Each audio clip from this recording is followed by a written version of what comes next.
In the shimmering arena lights, Sarah stood, a beacon of grace amidst a storm of jeers.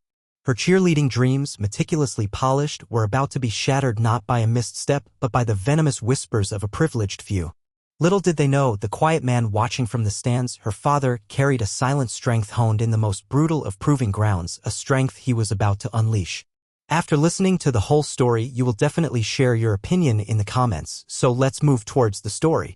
The late afternoon sun, usually a comforting warmth, felt like a spotlight of judgment as it streamed through the gymnasium windows. Sarah, all 15 years of her, felt it prickle her skin, a tangible manifestation of the whispers that followed her like a shadow. She moved with an inherent grace, every leap and spin a testament to countless hours of practice, a dedication that bordered on obsession.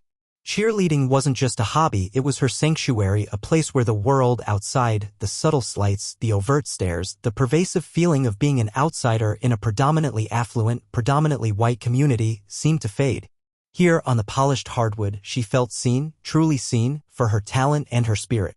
But even here, the insidious tendrils of unkindness found their way. It started subtly, a ripple of hushed giggles when she stumbled, a snide remark about her uniform not quite fitting right, though she'd spent weeks saving up for it. Then came the blatant shoves in the locker room, the accidental spills of water on her practice gear, the way the other girls, the popular ones with their perfect ponytails and designer bags, would suddenly go quiet when she approached, their eyes flickering with an unreadable mixture of amusement and disdain. The ringleader, a girl named Brittany, was a force of nature, all blonde ambition and biting wit, her smile as dazzling as it was disingenuous. Brittany moved through the school hallways like she owned them, her clique trailing behind her like devoted acolytes. They were the daughters of the town's elite, their parents' influence a protective shield, allowing them a sense of untouchable entitlement. Sarah, the daughter of a single father who worked long, unpredictable hours, knew her place in their hierarchy, at the very bottom. Her father, David, was a man of quiet strength. He wasn't one for grand declarations or flowery speeches. His love for Sarah was expressed in the meticulous care he took in packing her lunches, the way he'd stay up late helping her with homework even after a grueling shift, the unspoken understanding that flowed between them. He'd been in the Navy, he told her, a long time ago. A SEAL, he'd mentioned once, almost in passing, but the details were always vague, shrouded in a past he rarely spoke of. To Sarah, he was just Dad, the man who always made sure she had enough, even when he seemed to have so little for himself. He saw the subtle changes in her, the way her shoulders seemed to slump a little more each day, the light in her eyes dimming. He noticed the forced cheerfulness, the way she'd avoid eye contact when he asked about practice. But Sarah, out of a fierce desire to protect him from her struggles, would brush it off, attributing her low spirits to a bad grade or a difficult coach. She didn't want to burden him with the cruelty of others, especially not when he worked so hard to give her a life filled with dignity and opportunity. Today, however, was different. Today was the final tryout for the regional championship squad, the culmination of everything Sarah had worked for. The tension in the gym was palpable, a thick, suffocating blanket. Brittany, with her flawless routines and dazzling smiles, was already a shoo-in. Her contingent of followers, Melissa and Jessica, were equally confident, their movements sharp and synchronized.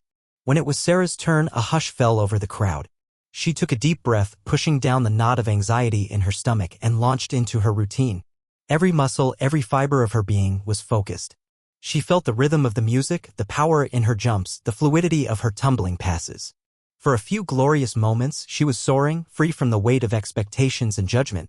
Then, as she landed a complicated sequence, a loud, exaggerated sneeze erupted from the sidelines. It was Melissa, her eyes wide with feigned innocence, but the smirk playing on Brittany's lips told the true story. The carefully constructed spell was broken. Sarah faltered, her landing less precise than usual, a tiny wobble that felt like a catastrophic failure in the sudden, echoing silence.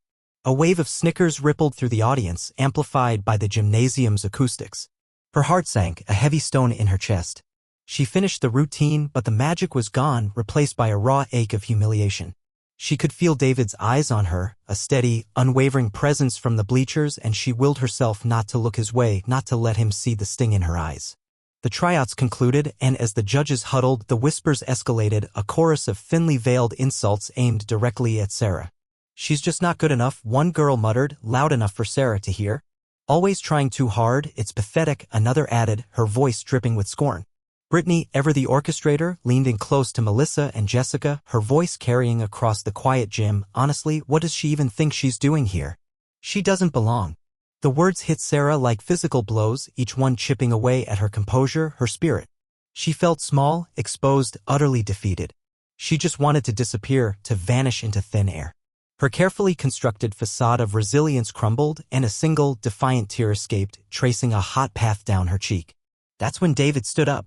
David's movement was subtle at first, a slow, deliberate rising from his seat in the bleachers that went unnoticed by most, consumed as they were by the unfolding drama on the gym floor. But Sarah saw him. Her heart, already a tangled knot of pain and embarrassment, squeezed tighter.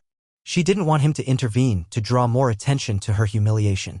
She knew he loved her fiercely, but this was her battle, or so she desperately wanted to believe.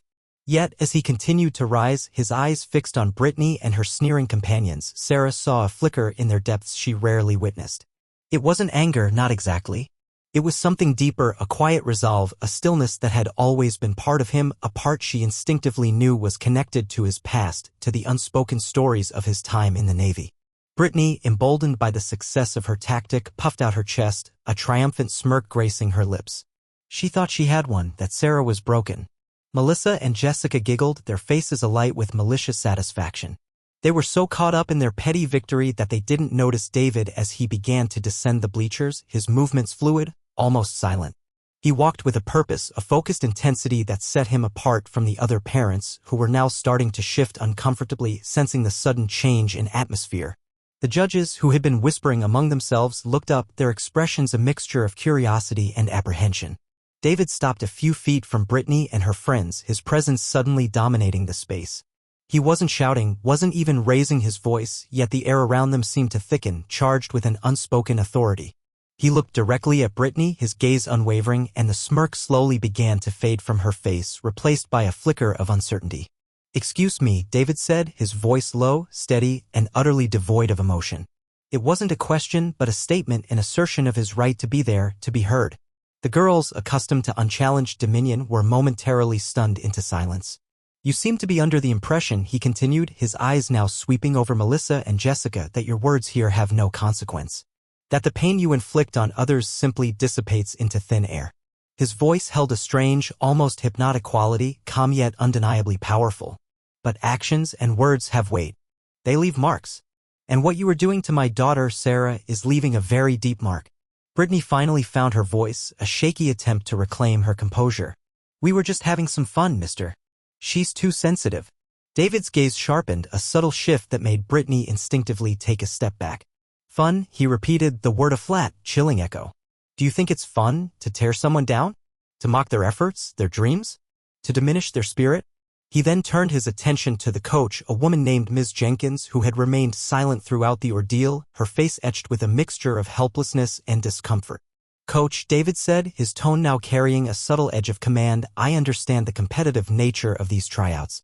But I also understand the responsibility you have to foster an environment of respect and fairness.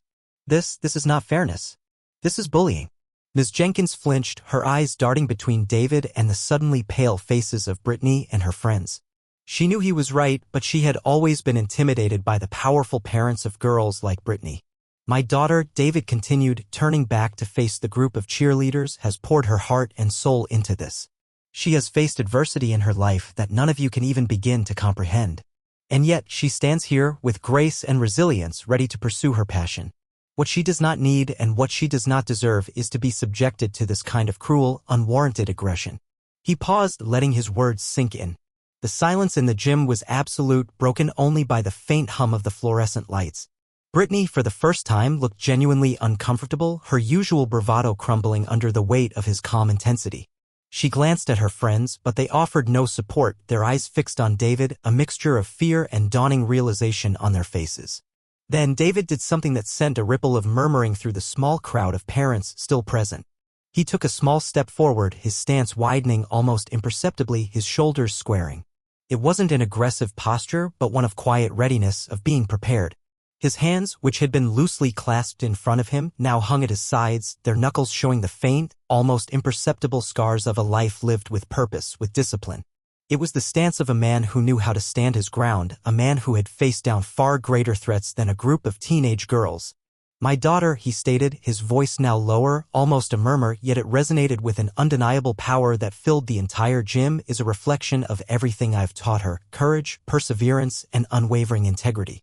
And a crucial part of that integrity," he added, his gaze sweeping over the cheerleaders, "is knowing when to stand up for what is right and when to protect those who cannot protect themselves." The words hung in the air, a silent challenge. Brittany, who had always been so confident, so untouchable, suddenly looked very young, very small, and very afraid. The air in the gymnasium, once thick with the buzzing energy of adolescent drama, was now almost impossibly still, charged with the silent weight of David's presence. Sarah, watching from the sidelines, felt a strange mix of fear and a burgeoning sense of fierce pride. Her father, usually so reserved, so quiet, was transforming before her eyes, revealing a part of himself she had only glimpsed in fleeting moments. He wasn't just her dad, he was a force, a man who commanded respect without uttering a single threat. The subtle shifts in his posture, the unblinking intensity of his gaze, the quiet power in his voice, it was all a silent symphony of his past, a testament to the rigorous training he had endured, the discipline he had ingrained into his very being. Brittany, the queen of her high school domain, found herself in uncharted territory. Her usual weapons, snide remarks, carefully cultivated popularity, and the sheer audacity of her entitlement were useless against this man. She tried to meet his gaze, but her eyes flickered away, betraying a fear she rarely, if ever, experienced.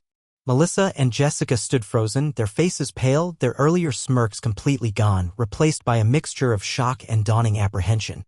The other parents, who had been murmuring amongst themselves, were now completely silent, watching the unfolding scene with bated breath, sensing the profound shift in the power dynamic. They recognized the aura of a man who was not to be trifled with, a man who had seen and done things far beyond the confines of their suburban lives. "You speak of fun," David continued, his voice still low, almost conversational, yet it resonated with a chilling clarity. "But true strength isn't found in tearing others down. It's found in lifting them up, in supporting them, in recognizing the worth in every individual, regardless of their background or circumstance." He then turned his full attention back to the silent coach, Ms. Jenkins. "Coach, I respectfully request that you review the tryouts again. Not just for my daughter, but for the integrity of this program. Because what happened here today was not about skill or talent. It was about cruelty disguised as competition." Ms. Jenkins, a woman who had coached cheerleading for over 2 decades, felt a prickle of shame. She knew David was right. She had allowed the bullying to fester, had turned a blind eye to Brittany's manipulative tactics because of her parents' influence. Now, faced with David's calm, unwavering integrity, she felt the weight of her inaction. She looked at Sarah, whose eyes, though still glistening with unshed tears, held a newfound glimmer of hope. "Mr. Johnson," Ms. Jenkins began, her voice unusually subdued, I understand your concerns. I assure you, we will review everything." David nodded slowly, a silent acknowledgement. He didn't demand, he simply stated. He didn't threaten, he merely stood, a silent guardian. And in that moment, his presence alone was enough to shift the entire atmosphere of the gym. Brittany, sensing that her reign of terror had been challenged, perhaps even broken, mumbled an almost inaudible, "I'm sorry," though her eyes still held a flicker of resentment. David didn't acknowledge her apology directly. His focus was on the bigger picture, the deeper injustice. He turned to Sarah, a gentle, almost imperceptible softening in his eyes, a silent communication of love and support. He didn't need to say anything, she understood. The following days were a whirlwind. Ms. Jenkins, shaken by David's quiet confrontation and perhaps by her own conscience, did indeed review the tryout footage. What she saw was undeniable: the deliberate attempts to distract Sarah, the whispered insults, the calculated sabotage.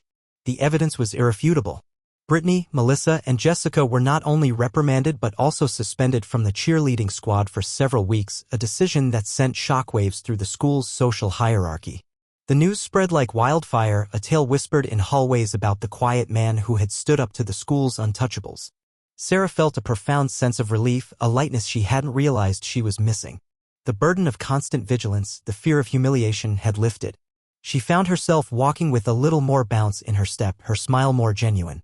And in the end, after a fair and objective review, Sarah earned her spot on the regional championship squad. It wasn't given to her out of pity, but earned through her talent and perseverance. The transformation wasn't just in the external circumstances, but within Sarah herself. She had witnessed her father's quiet strength, his unwavering commitment to justice, and it had ignited a similar flame within her. She learned that true strength wasn't about being loud or aggressive, but about standing firm in your convictions, protecting what is right, and never letting the cruelty of others define your worth. And as she looked at her father walking out of the gym, his silhouette framed by the setting sun, she finally understood the depth of the silent, powerful love that had always surrounded her.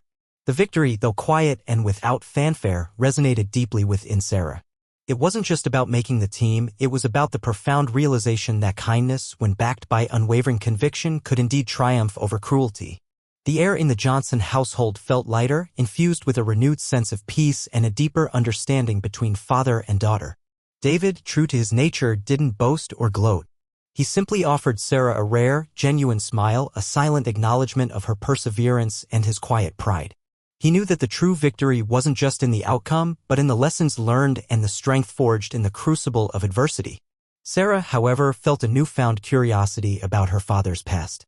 The way he had stood, the quiet authority he exuded, the almost primal protectiveness in his eyes, it all hinted at a life far more complex than she had ever imagined. One evening, as they sat together, the comforting aroma of her father's simple dinner filling the small kitchen, Sarah finally mustered the courage to ask.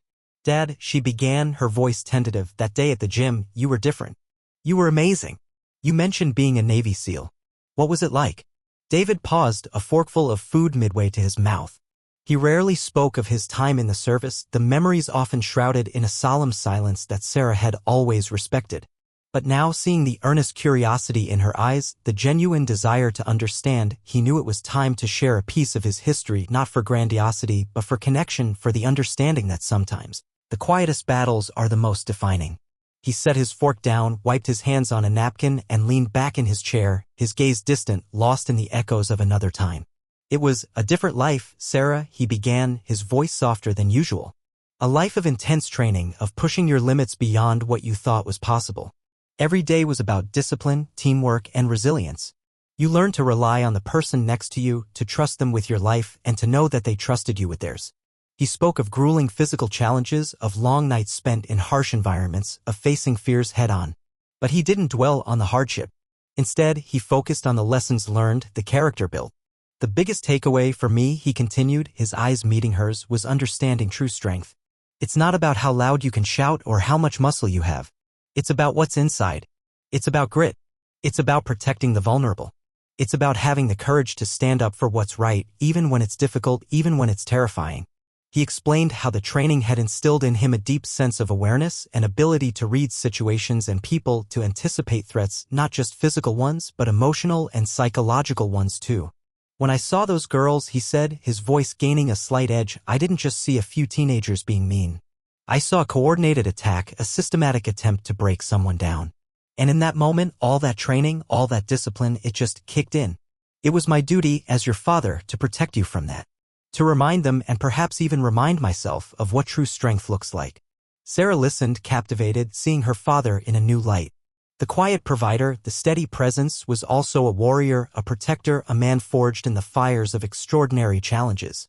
She realized that the strength he had displayed in the gym wasn't just physical prowess, it was a profound moral courage, a deep-seated commitment to justice. His story wasn't about violence or aggression, it was about the power of standing firm, of holding your ground with quiet dignity and letting your integrity speak for itself. It was a lesson far more valuable than any cheerleading trophy, a foundation for her own growth and understanding of the world. She understood then, with a clarity that warmed her from the inside out, that the greatest protection her father offered wasn't just his presence, but the unwavering example of his character. The weeks that followed Sarah's triumph were marked by a subtle but profound shift in the school's social dynamics. The cheerleading squad, once a bastion of cliquish exclusivity, slowly began to shed its old skin. Ms. Jenkins, deeply impacted by David's calm yet powerful intervention, implemented new policies promoting inclusivity and respect. The air of silent tension that had once pervaded practices began to dissipate, replaced by a cautious, then genuine, camaraderie.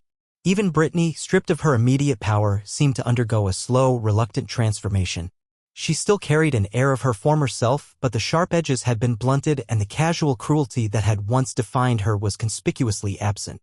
Sarah, with her quiet resilience, found herself respected not just for her talent, but for the understated dignity with which she carried herself. She no longer felt like an outsider, but an integral part of the team, her presence a testament to her unwavering spirit. At home, the bond between Sarah and David deepened. The revelations about his past had opened a new avenue of communication, a shared understanding that transcended their usual daily routines. He would occasionally share snippets of his military life, not as tales of glory but as life lessons, emphasizing the importance of adaptability, the power of perseverance, and the critical role of integrity in leadership. Sarah, in turn, felt more comfortable sharing her own anxieties and triumphs, knowing that her father understood the complexities of human nature, the silent battles everyone fought. Their quiet evenings together, once filled with comfortable but unspoken routines, now buzzed with the gentle energy of shared stories and mutual respect. One particularly sunny Saturday, as Sarah was getting ready for an away game, David surprised her. He handed her a small, intricately carved wooden box. Inside, nestled on a bed of dark velvet, lay a gleaming silver medal. It was simple in design, yet held an undeniable gravitas. "This," David said, his voice soft, "is from my time. It's not for battles won with a weapon, but for courage shown when the odds were stacked against you. For doing the right thing, even when it was difficult, even when no one else was watching." His eyes met hers, full of an unspoken pride. "I want you to have it, Sarah. Because what you faced and how you faced it showed a kind of bravery that truly matters. You stood tall, you didn't let them break your spirit, and you emerged stronger. That, my dear, is true courage." Sarah gently picked up the medal, its cool weight a comforting presence in her palm. It wasn't just a piece of metal, it was a tangible symbol of her father's love, his sacrifice, and the enduring legacy of his principles. It was a reminder that the quiet acts of kindness, the unwavering stand against injustice, and the inner strength forged through struggle were the truest measures of a person. She understood then that her father, the silent protector, the man who had weathered unseen storms, had given her the greatest gift of all, the understanding that one's worth is not determined by external validation or superficial acceptance, but by the integrity of their character and the unwavering kindness they extend to the world. As she pinned the medal inside her cheerleading bag, a hidden treasure for her eyes only, Sarah looked at her reflection. She saw not just a cheerleader, but a young woman standing on the precipice of her own powerful story. Her journey was just beginning, and she knew, with a certainty that settled deep in her soul, that she was equipped to face whatever came next, carrying with her the quiet strength and profound lessons learned from the man who had shown her what it truly meant to be brave. The regional championship was a dazzling kaleidoscope of lights, music, and synchronized precision. Sarah, now fully immersed in the joy of the performance, felt a freedom she hadn't experienced in years. The anxieties of the past, the sting of the bully's words had receded into the background, replaced by the exhilarating rhythm of her movements and the genuine camaraderie of her teammates. They didn't clinch the top spot, but their performance was flawless, a testament to their dedication and the newfound unity within the squad. For Sarah, the true victory wasn't about a trophy, but about reclaiming her passion, performing without fear, and discovering the profound strength that lay within her. In the weeks that followed, a noticeable shift permeated the school hallways. The blatant social hierarchy, once enforced by Brittany and her clique, began to soften. Ms. Jenkins, the coach, became a more vigilant advocate for a respectful environment, her eyes sharper, her voice firmer when she detected any hint of the old behaviors. Brittany, stripped of her immediate power and influence, seemed to wander the halls with a muted presence. The arrogant smirk that had once been her signature was rarely seen, replaced by a more subdued expression. The echoes of David's quiet intervention, though subtle, had resonated far beyond the gymnasium. Sarah, now walking with a renewed sense of confidence, found her world expanding. She wasn't just a cheerleader, she was a young woman who had faced adversity and emerged stronger, wiser. She began to observe the nuances of human interaction with a keener eye, understanding that unkindness often stemmed from a place of insecurity or fear rather than inherent malice. This realization, born from her own painful experiences and her father's quiet wisdom, started to shape her interactions with others. She found herself offering a kind word to a shy new student, extending a hand to someone struggling, embodying the very principles her father lived by. One afternoon, as Sarah was packing her bag after practice, Brittany approached her. The usual entourage was absent, leaving Brittany alone, looking strangely vulnerable. "Sarah," she began, her voice barely a whisper, her gaze fixed on the floor, I just wanted to say that I truly regret everything I did. My parents found out about what happened and, well, they were really disappointed. And honestly, I've been thinking a lot about what your dad said." She paused, her shoulders slumping. "It wasn't fair. I was just, I don't know, trying to be popular, I guess. But it was wrong." Sarah looked at her, not with anger or triumph, but with a quiet understanding. She remembered the gnawing insecurity she had felt, the desperate desire to belong. She saw a flicker of that same struggle in Brittany's eyes now. "Thank you for saying that, Brittany," Sarah replied softly, her voice devoid of judgment. "It takes a lot of courage to admit when you're wrong." The words hung in the air, a bridge offered, not demanded. The interaction was brief, without grand declarations, but it marked a significant turning point, a silent acknowledgement of shared humanity and the potential for growth. Sarah realized then that the ripples of her father's actions were still spreading, subtly, quietly, changing the very fabric of their small community. She was beginning to understand that the true measure of strength wasn't just in standing up for oneself, but in extending empathy and understanding to others, even those who had caused pain.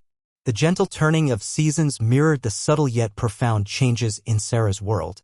Her days were now filled not just with cheerleading practices and schoolwork, but with a burgeoning sense of purpose.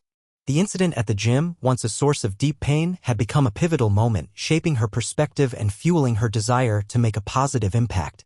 She observed the dynamics of friendships more keenly, noticing the subtle power imbalances and the quiet struggles of her peers. The lessons learned from her father, once abstract principles, were now living, breathing realities she encountered every day. One afternoon, Sarah overheard a group of younger students in the cafeteria taunting a new girl, Emily, who had recently moved from a different country. Emily sat alone, her eyes downcast, picking at her lunch, clearly uncomfortable with the whispered jokes and mocking laughter directed her way. The scene was eerily familiar, a painful echo of Sarah's own past. For a moment, a wave of apprehension washed over her. It would be easier to walk away, to pretend she hadn't seen it, to avoid drawing attention to herself. But then her father's quiet voice echoed in her mind, "True strength isn't found in tearing others down. It's found in lifting them up." Taking a deep breath, Sarah walked over to Emily's table. Her heart pounded a little, but her steps were steady. "Hey," she said, her voice friendly and warm, "is the seat taken? Mind if I join you?" Emily looked up, startled, her eyes wide with surprise. Sarah offered a reassuring smile. "I'm Sarah. What's your name?" Emily, still a little hesitant, managed a soft Emily. They began to talk about school, about the new town, about shared interests. The other students, initially surprised by Sarah's intervention, slowly dispersed, their whispers fading into the general cafeteria din. Sarah didn't confront them directly. Her act of kindness was enough to defuse the situation, to show Emily that she wasn't alone. Later that week, Ms. Jenkins approached Sarah after practice. "Sarah," she said, a thoughtful expression on her face, "I've been observing you. Your leadership on the squad has grown immensely, and I've noticed how you interact with other students. You have a remarkable ability to connect with people and to foster a positive environment."